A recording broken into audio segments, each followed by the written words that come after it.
அனைவருக்கும் மாலை வணக்கம். வாங்க, நான் வந்து சாஃப்டான சப்பாத்தி எப்படி சொல்றதுன்னு கற்றுக்கு தரேன். சப்பாத்தி எப்படி சொல்லணும் தெரியுமா?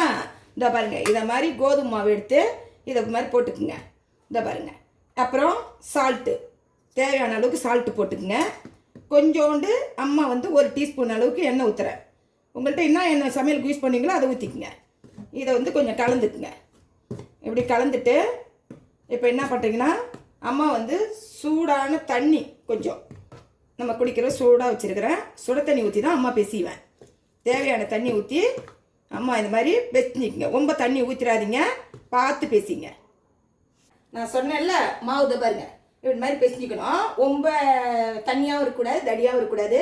இப்படி பாருங்க, அப்படி போகிற அளவுக்கு பெசிஞ்சிக்கங்க. அம்மா இது மாதிரி வெட்டி இதை பாருங்க, இப்படி சிலேஸாக போட்டு வச்சுக்குவேன். இந்த உருட்டி இருக்கிறேன் பாருங்க. இந்த மாதிரி கொஞ்சம் பெருசாக இந்த மாதிரி விட்டிங்க. இந்த மணக்க இப்போ பாருங்கள், நான் என்ன பண்ண போகிறேன், இந்த மாதிரி விட்டிக்கணும்ல அம்மா, இதை வந்து நெய் தடவுறேன் பாருங்கள். இந்த சப்பாத்திலேயே வந்து இந்த மாதிரி வந்து எண்ணெய் தடவி கூட இப்படி செய்யலாம். எதுவுமே இல்லைனா கூட எண்ணெயும் தடவிக்குங்க. இப்போ அம்மா நெய் தடவுறேன். இதை பாருங்கள், இப்போ நான் அம்மா என்ன பண்ணுறேன் பாருங்கள். இங்கே பாருங்கள், நெய் தடவிட்டுனா இங்கே பாருங்கள், இப்படி எடுத்து இப்படி போட்டுக்குங்க.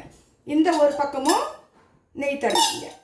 தடவிட்டு நீங்கள் நெய் பட்டர் எது இருந்தாலும் தடவிக்குங்க. இப்போ வந்து கல் நல்லா காயுது.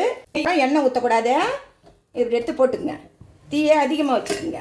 இப்போல்லாம் எண்ணெய் ஊற்றக்கூடாது. இது சாப்பிட்டோம், இது திருப்பி போட்டு சூடாகணும்.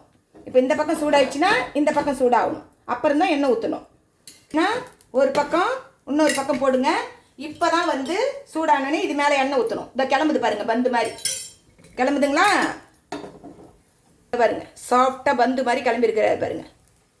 இந்த மாதிரி இந்த பக்கமும் இந்த பாருங்க. இப்போ நான் எண்ணெய் இந்த பக்கம் ஊற்றுட்டுங்களா, லைட்டாக ஊற்றினாலே போதும். பாருங்க, இந்த தோசை ஊற்றுற கல்லில் வந்து சப்பாத்தி போடாதீங்க, வேற ஒரு கல் வச்சுக்கோங்க சப்பாத்தி போடுறதுக்கு. பாருங்க, சப்பாத்தி போட்டுன்னு வந்துட்டேன் பாருங்க. இந்த சப்பாத்தி பார்த்தீங்கன்னா இதை பாருங்க, நம்ம பரோட்டா என்ன கடையில் வாங்குறோம், இது பாருங்க பரோட்டாவே தோற்றுரும். அப்படியே யாராக வருது பாருங்க. சூப்பராக பரோட்டா, அவ்வளோ சூப்பராக இருக்கும். நீங்கள் கடையில் பரோட்டா வாங்கி செய்யறதுல கோதுமை மாதிரி இதுலேயே வாங்கி சாப்பிடலாம். இந்த பாருங்கள், இது பாருங்கள், இதை மாதிரி காலிஃப்ளவர் குருமா வச்சு அருமையாக இருக்கும். இந்த காலிஃப்ளவர் குருமாவுக்கும் இந்த சப்பாத்திக்கும் அருமையாக இருக்கும். இதே மாதிரி செஞ்சு சாப்பிடுங்க. நான் மாவு போட்டேன்ல, அது 5 பேருக்கு நான் மாவு போட்டுக்கிறேன். உங்களுக்கு தேவையானதை நீங்கள் போட்டுக்குங்க. அப்புறம் சூப்பரான சப்பாத்தி ரெடி ஆகிடுச்சு பாருங்கள். பாய்.